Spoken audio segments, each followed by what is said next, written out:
ito ay rated SPG. Striktong patnubay at gabay ng magulang ang kailangan. Maaaring may masiselang tema, lengguwahe, karahasan, sexual, horror o droga na hindi angkop sa mga bata.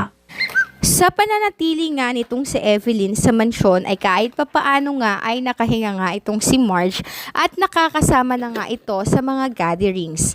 Natuwa naman itong ang si Marge dahil kahit papaano ay pumayag nga itong si Greg na maalagaan nga ng nanay nitong si Marge ang kanilang anak na si Jasmine.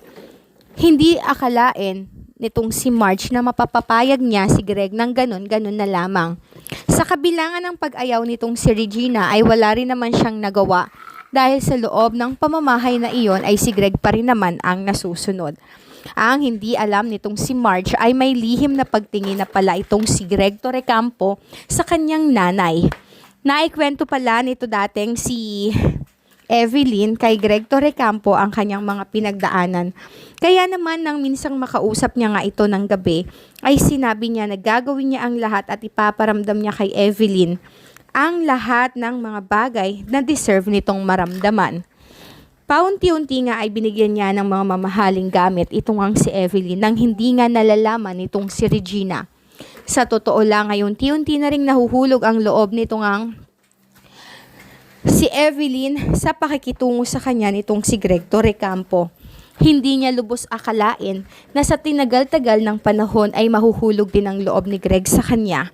At ang pinaka hindi niya inaasahan ay ang bigyan ng mga mamahaling regalo kagaya ng gold na kwintas at gold na bracelet mula kay Greg Torrecampo.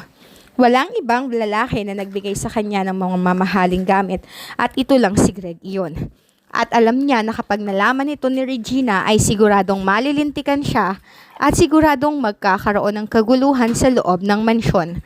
Kaya't bago pa man siya lubusang mahulog dito kay Greg Torrecampo, ay pinipilit nga niya ang kanyang sarili o kinukumbinsi ang kanyang sarili na wag nang i-entertain pa ang mga nararamdaman nitong si Greg.